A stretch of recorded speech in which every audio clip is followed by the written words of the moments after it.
Hello there. Good evening. Happy Monday. Welcome back for your live weekly dose of real estate reality. My name is Jackie Baker, and I'm a real estate agent here in Northern New Jersey. Thanks so much for joining me tonight, and I appreciate you all being here at 7:30 versus 7 o'clock. I decided to change the time up a little bit.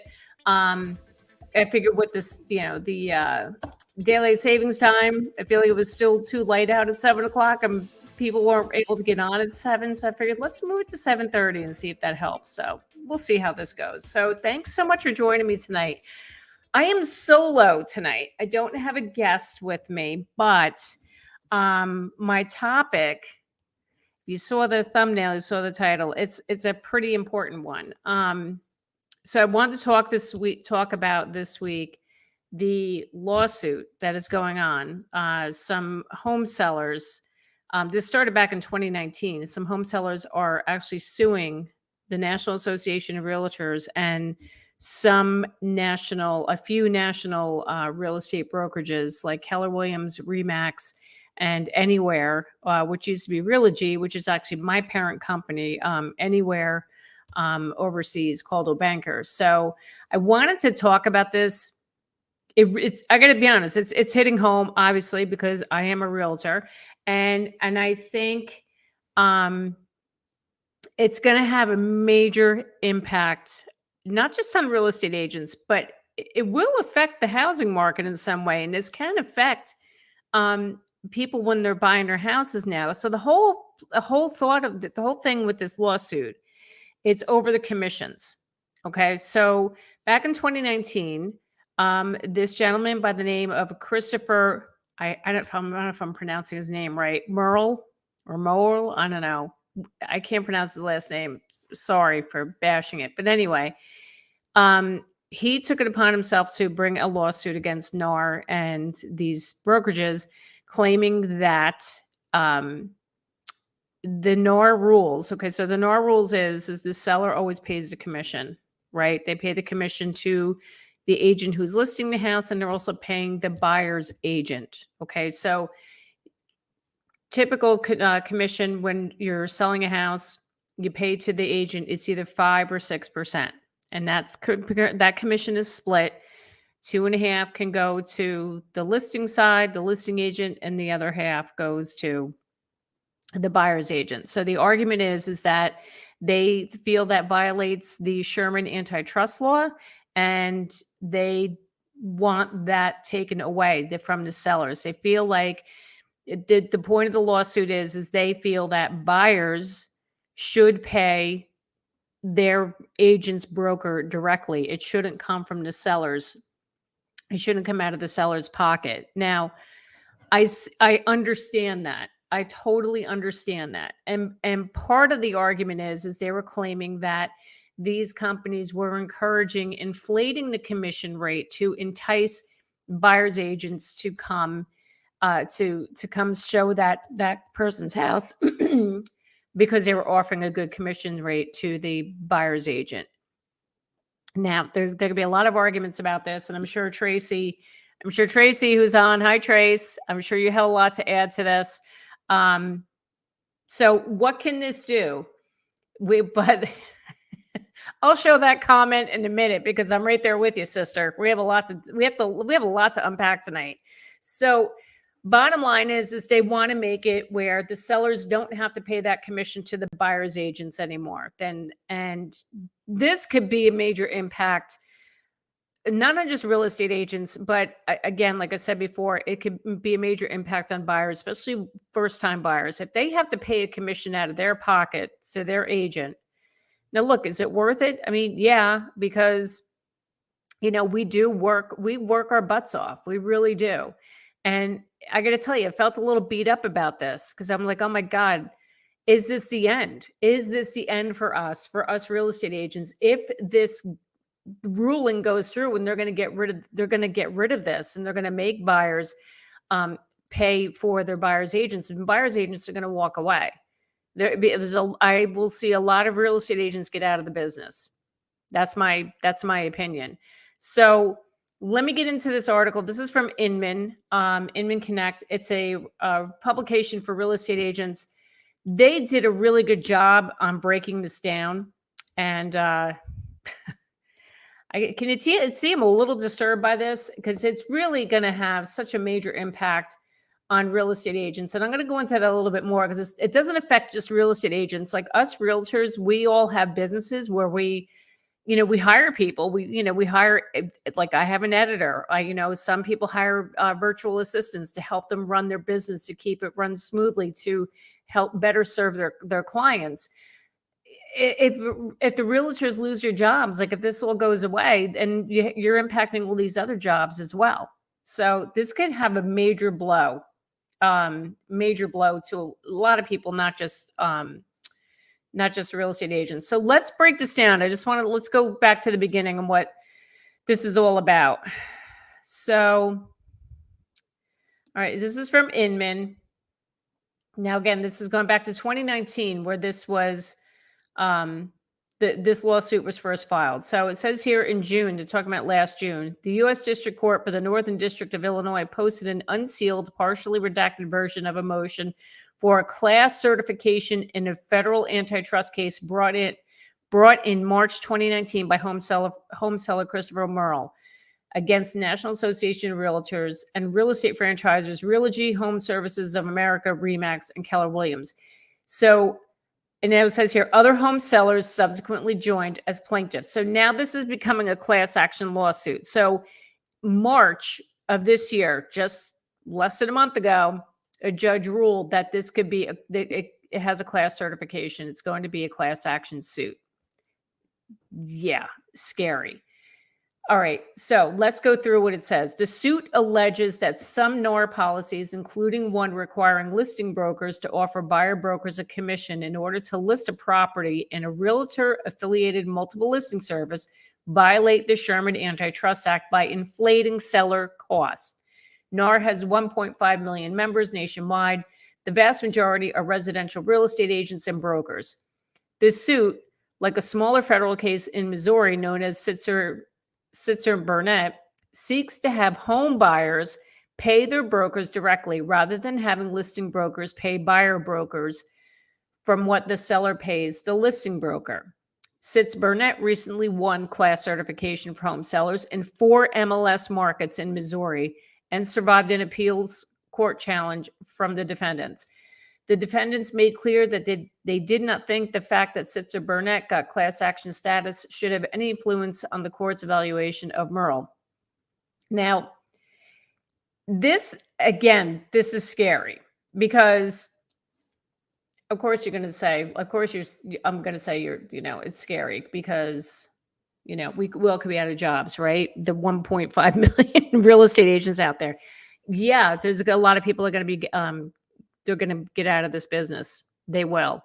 And I don't know. It really, really worries me. And I know a lot of people think that real estate agents are like just as bad as used car salesmen and, we're bottom feeders and things like that. That's not the case at all. We are literally consultants.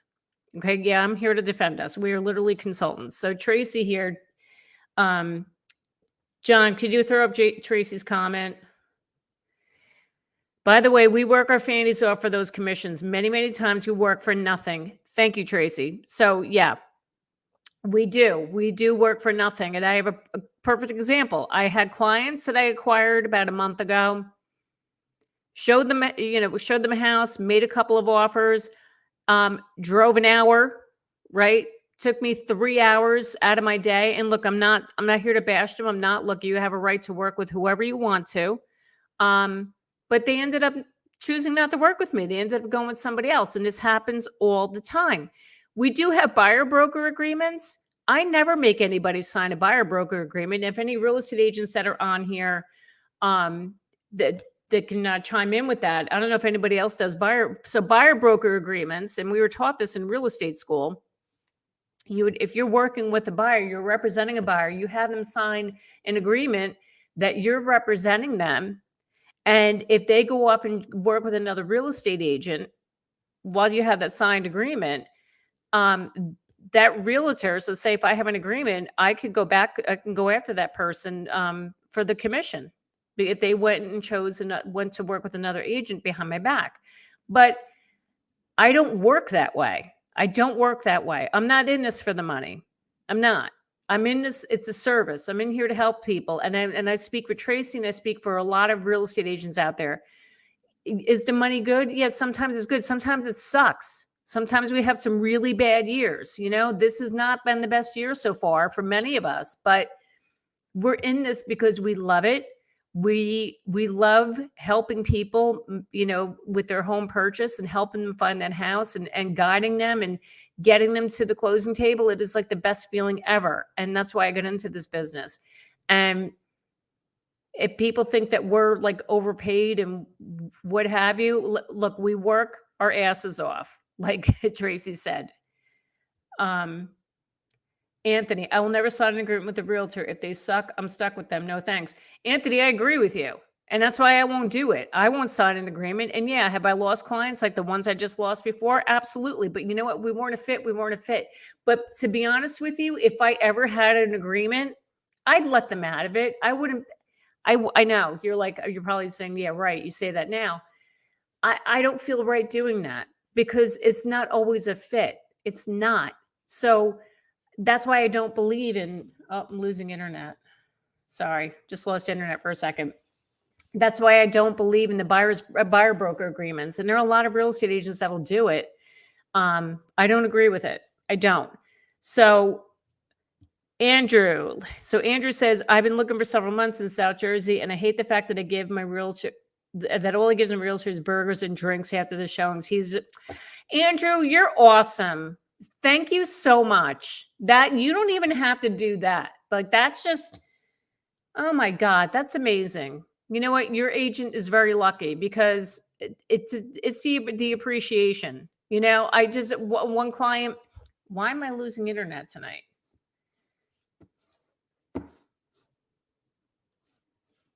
Hold on, guys. I keep losing internet. I don't know why. That's amazing. My one client, we just closed on a deal a couple months ago. And when we go to showings, the guy would bring me coffee. He'd bring me coffee. I'm like, why are you bringing me coffee? He's like, because you work so hard. I got to do something for you. I'm like, okay. But on the buyer agent side, it's really, really hard. And it's hard on the listing side too. Don't get me wrong, but we're the ones we're doing the research on the houses. We're the ones meeting them there, driving all around God's creation to show the houses, to look at every detail of the house, to make sure it's the right fit for that client, and to consult them and advise them, and also get them, coordinate working with them to get them to work with the attorney, the inspector, the lender. I kind of look at our role as like we're a project manager. So any realtors out there that agree with me, yeah, I think we're more like a project manager. We're overseeing all the different aspects of the transaction, and it's a lot of work. So I digress. Anyway, so I didn't want to make this. I didn't want to make this all about touting real estate agents, but I want to go into a little bit more again with this article, because there's something else that they raised in this that I thought was really interesting. So hold on a second. Okay, so we are back.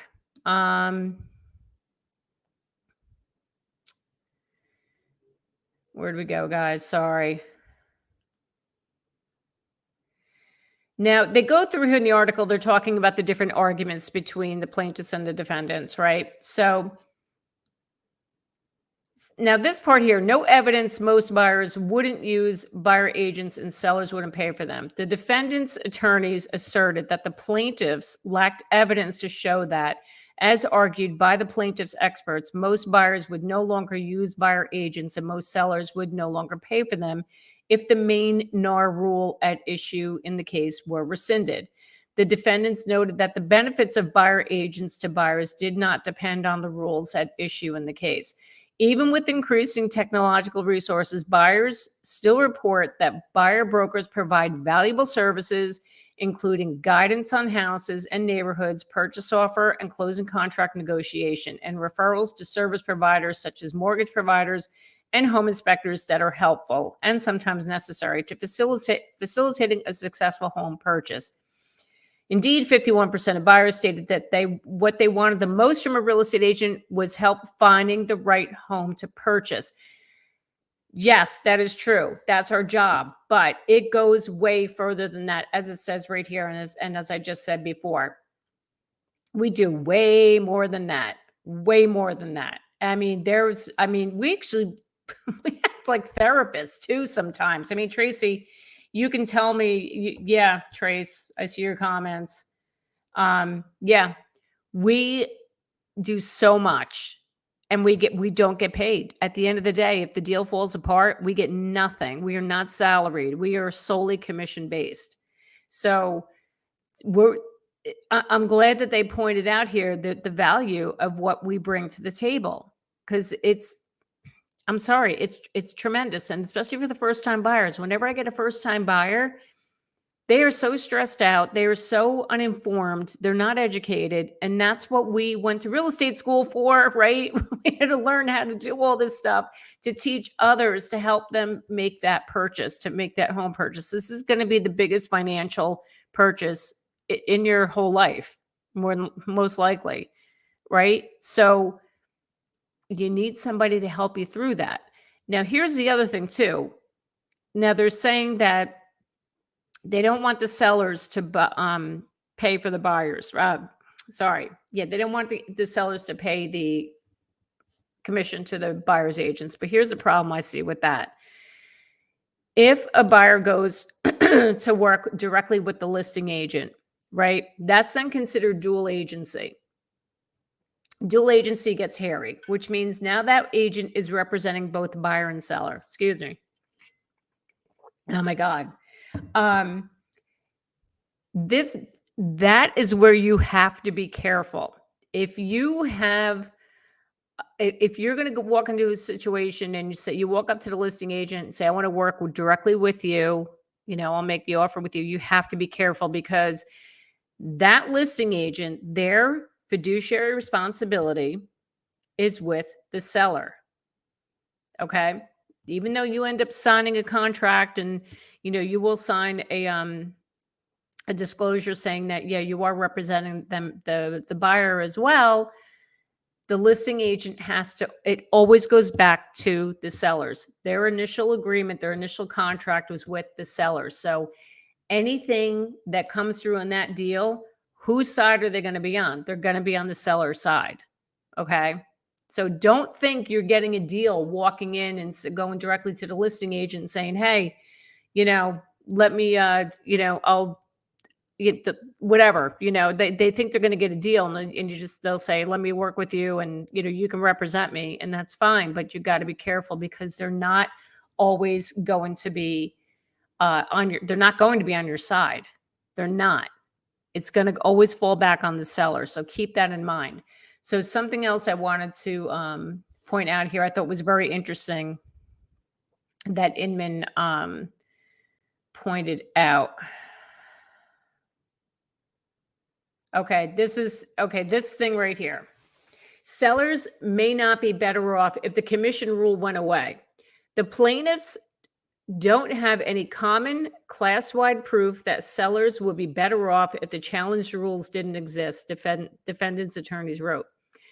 Because sellers do benefit from higher home prices, proving whether they were injured would require the court to individually analyze each seller, the price of the home, and commission paid in the actual world, and the price of the home and commission paid in the but-for world, in order to determine in which world the seller is better off, according to the filing.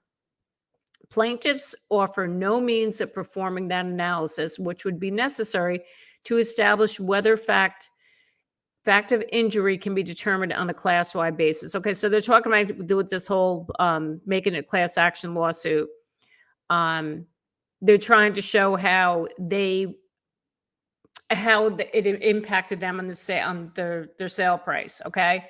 So rather than offering a way to figure out net economic impact of sellers of eliminating the rules at issue, the plaintiffs assumed that sellers would get the entire benefit of any lower commission and nothing else would have changed, according to the filing.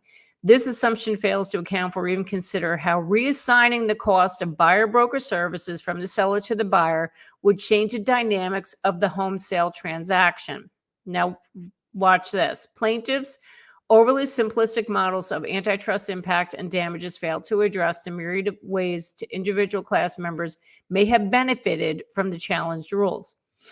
Okay, for instance, buyers that would have to pay for their brokerage fee out of pocket might delay their home purchase, have less purchasing power, or drop out of the market altogether, all of which would negatively impact home sellers because their homes might not sell at all, or sell for less, or take longer to sell.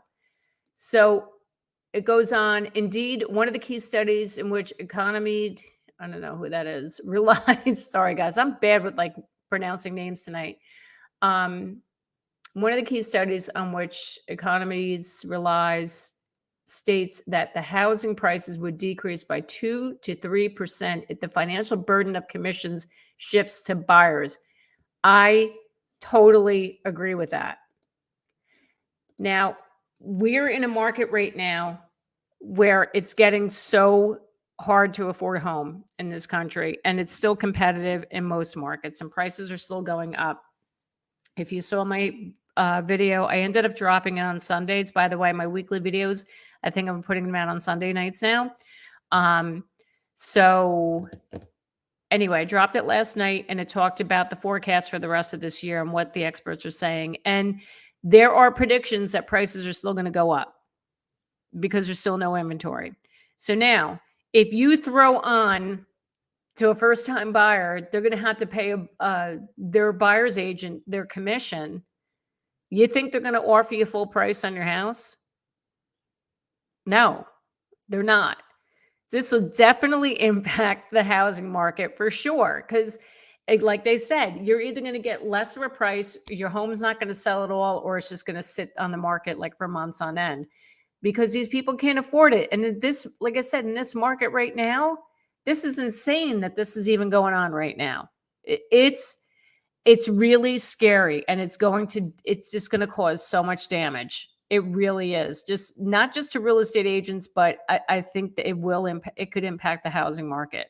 It really can. It's frightening.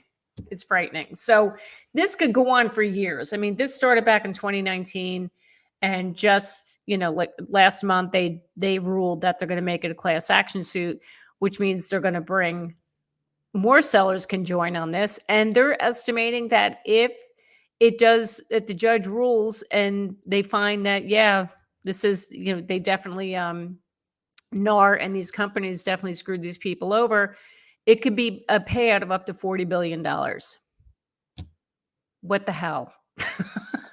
What the hell? That's all I got to say. So anybody have any questions? So wait a second here. I want to throw something I heard Tracy put out. Buyer broker agreements in the state of New Jersey aren't really worth the paper they're printed on, unlike Texas and the other state. That's a good point, Tracy.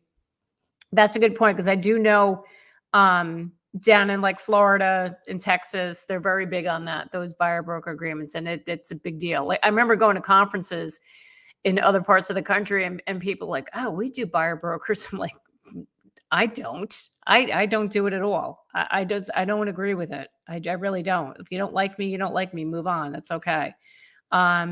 Tracy also says we do marketing, we do showings, we do photography. How about we're therapists sometimes because we get calls late at night from our clients because they're stressed out or something's going on in their personal lives. I've had that a lot.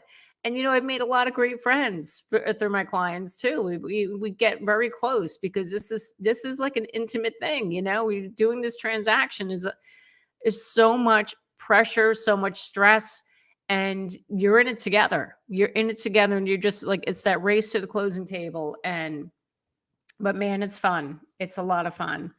And what else? Trace, thanks for being here tonight.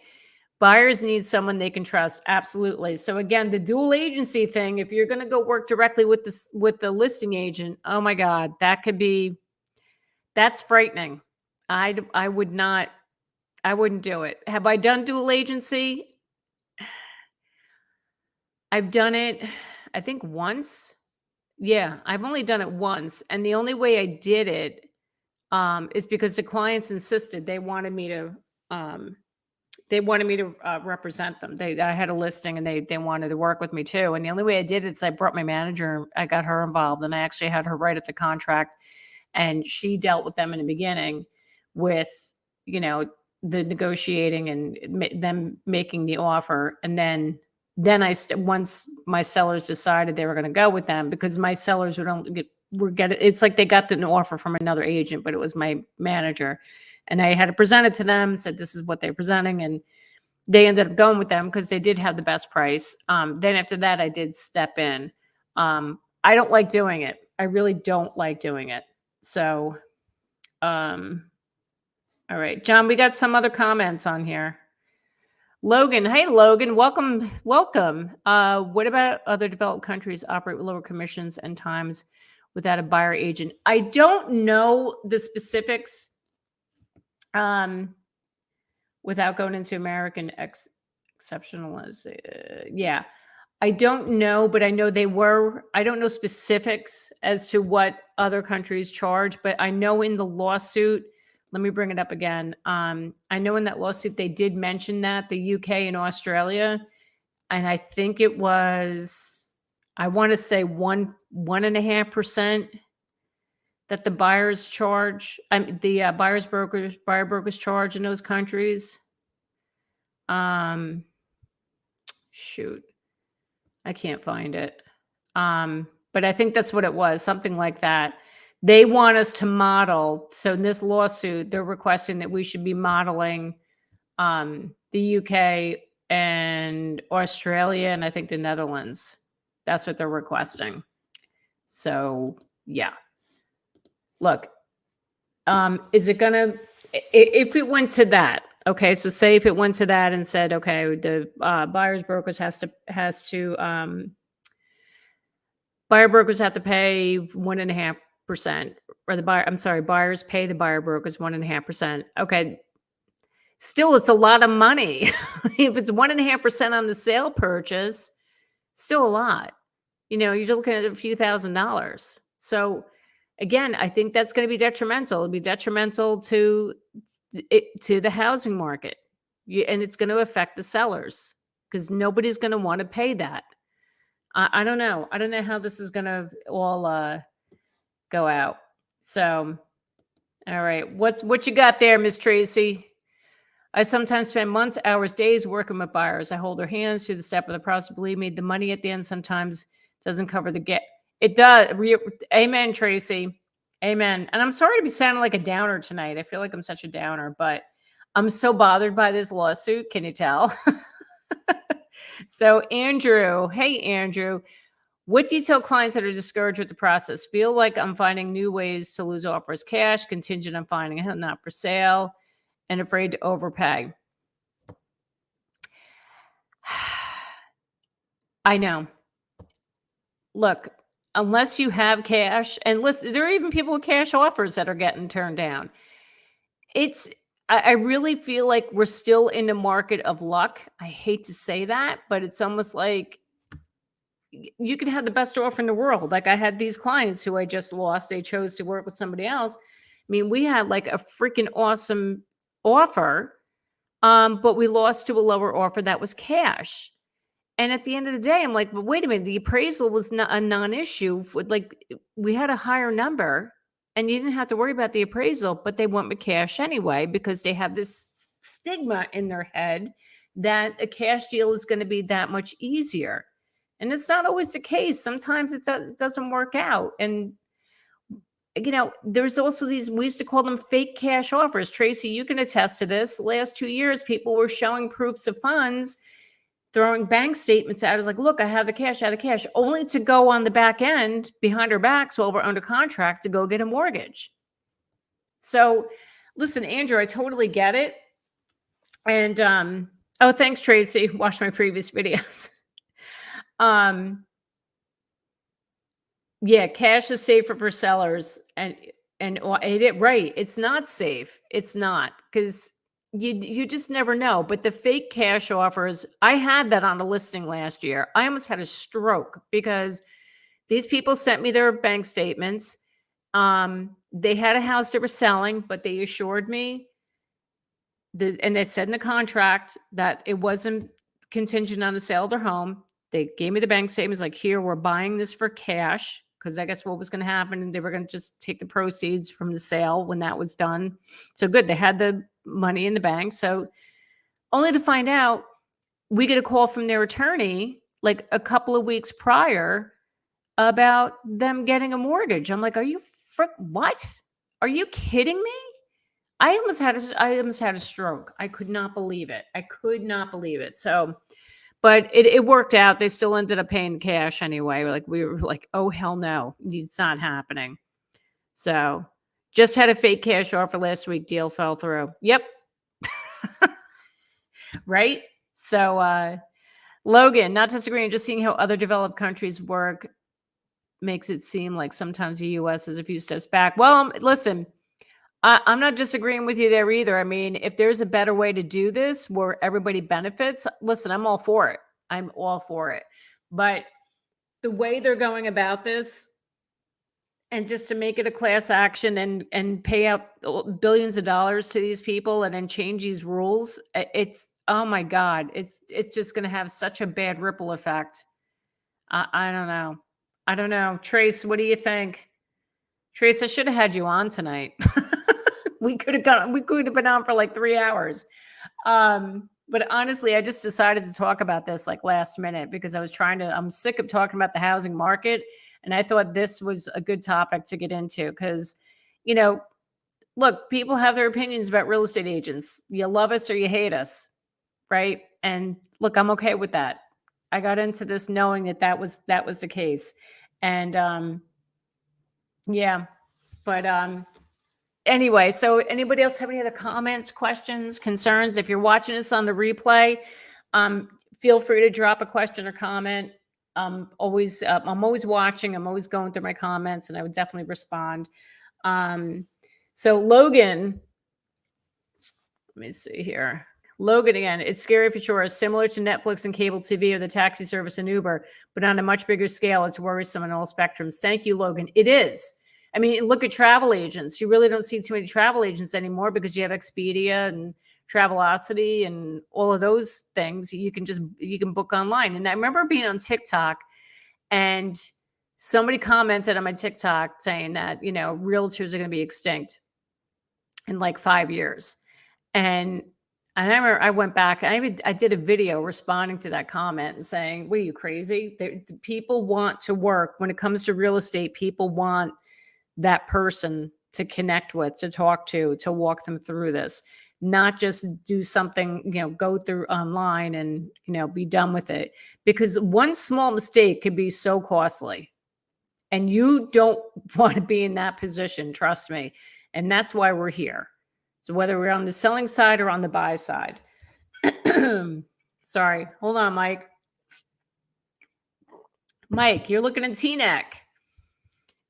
It's very evaluation. How long should that take to complete?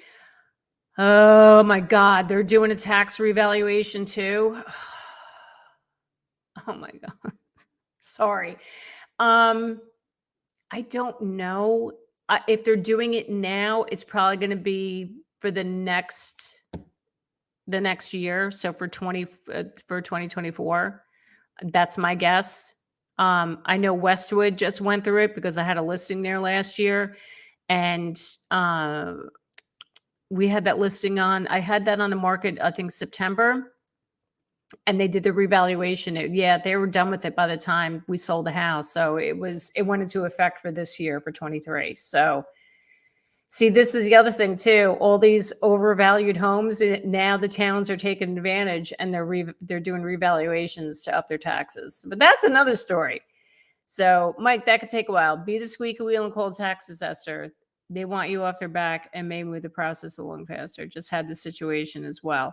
So, Tracy, you had somebody like challenging the taxes or somebody like the town revaluation? So I think what Mike's talking about, they're doing a revaluation of the entire town, of all the homes in town to raise the taxes. So Westwood's doing that, and I know Oradell is. I'm not sure. So Teaneck, that makes sense too. I'm not sure of any others, but I know Westwood and Oradell for sure. They're doing that. So their taxes are going to be going up. So now the towns are taking advantage of all these prices that everybody paid. So, but I didn't say that out loud. Anyway, Logan, I think my country said 3 years till it's all said and done, but that's a countrywide reassessment and it's a third-party consultant. Okay. Oh, my county, sorry. Okay. 3 years. Oh, okay. So if you don't mind, what county are you in? Andrew. Realtors provide a needed service and aren't going anywhere. I have put in and lost several offers, but the process takes time and patience that buyers are not suited to take on with sellers. Amen, Andrew. Thank you. Thank you. Like, and here's the thing. We're the go-between.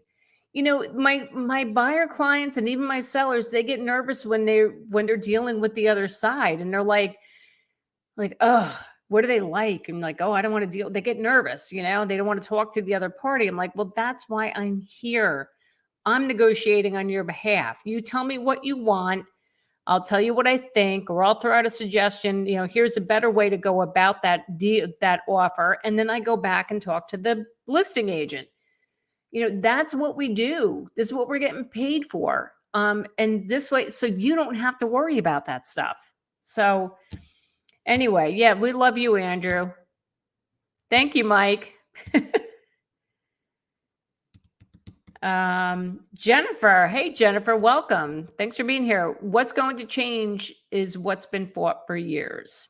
Yep. So, Logan, you're in PA, in Wayne County. Oh, that's awesome. All right, well, welcome. Welcome to the Dirty Jers. So, hey, Dom. Thanks for being here, Dom. I missed you. Thanks for being here. Appreciate you being here. So, yeah, I mean, I can go on for days about this whole thing and defend us till the cows come home. Look, we're important. I'm sorry. We are. Our jobs are important. And it's a rough business, as Tracy says. As you all know, Tracy's an actress, and she said she finds being a real estate agent. It's what you commented too. You said that too, Tracy. Where you said it's just as hard as being being in the acting, in the acting world. Yeah, real estate makes showbiz look like a cakewalk, and I do both. Yes. Yep, I know. And it's what? So why do we get into it? Like I said, because I got into this because I love people. I love helping people. I was in this twice. It's selling a house and buying a house, and oh my God. And I had the best agents working for me. I'm like, you know what? This is so my calling, and that's why I'm here. And that's why I have this channel, because I'm here to help people. So that's the whole gist of it. So Dom also says realtors are part psychologist, part home seller, part communicator. Yes. Yeah. I think having a psych degree really would have helped me in this business. I swear to God, some of the people I've dealt with over the years, oh dear Lord. But Logan says, how long do you think this will take? I'd imagine a long time, especially since Sister Burnett hasn't had their court case yet. Yeah, Logan, it's going to take years. I mean, this goes back to 2019. They just ruled that they're going to make this a class action. It could go on for years. I hope it does go on for years. I'm going to have to worry about this for a while. But I really do hope that the judges come to their senses, and I hope NAR comes up with a really compelling argument to prove that how detrimental this is going to be. Okay, you can argue the whole thing about, justifying we provide a great service and all this other stuff. But at the end of the day, making the buyers pay, look, if they have to pay, fine. Then maybe we have to change that, make it a lesser amount, make it to 1.5%, or would it be a flat fee? They pay a flat fee of, say, sorry, I got a bug in here. the flat fee of like, I don't know, $1,000, $850, depending on the price of the home, something like that. Because the buyer's agents, they need to be compensated, or maybe here's a thought, Tracy, tell me if you agree with me. Maybe if you work as a buyer's agent, like Redfin, right? You have a salary, but then you'd also get paid every time you sell a house. You take a buyer out and you get under contract and you sell. It might end up being something like that. I don't know. I don't know how that's going to work out, but is it going to take away from the level of service though? Right? I get paid nothing at the end of the day. Every day I come home from showing a house, I don't have anything. I don't get a check sent to my bank account. Not until if we get an offer accepted, I won't see that money for 60 days, right? Or longer, depending on how long, we have the contract for. But on average, it's 60 days before I get paid on that. So, and yeah, I still work hard because to me, it's worth it. It's really worth it. I want to provide a really good, really high level of service. Jackie, not sure if you had heard, but DeSantis mentioned that Citizens, Florida governor insurance backup, will unable to fund the majority of settlements as of now, beginning of hurricane season. What? Oh my God, really? Aye, that's not good. That's really not good. Okay. Thanks, Dom. Thanks for that bit of information. Holy cow. Oh God. All right, Tracy, salaried. I have to think about that one. It does take away from the motivation of the buyer agent. Yeah, it does. Right? I think it does. But look, if that's what it's going to have to be, it's a new norm. Is what we got to do. And you learn, you work with that. So Tracy, to add to that, if you're salaried, would that be the same on the list side too?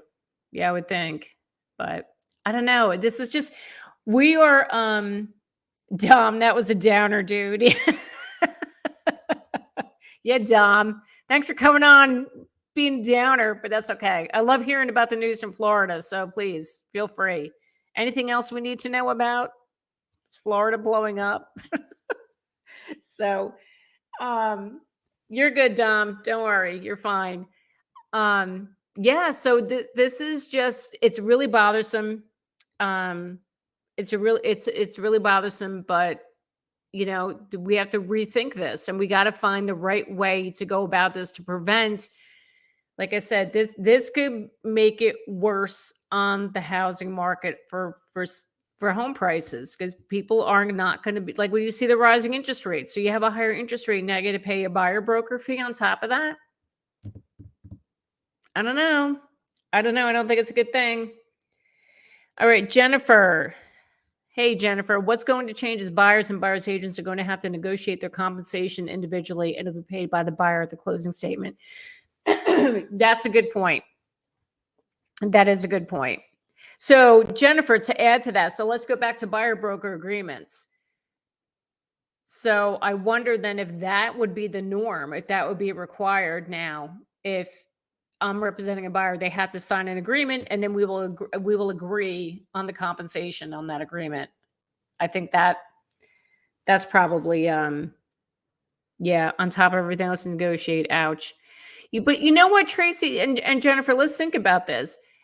Maybe depending on the price of the home, maybe, I don't know, depending on, how long it takes or how many houses we showed them. Like, I don't know. There's like, this could go so many different ways. It's just coming up at the right way. So Andrew, what is Andrew saying?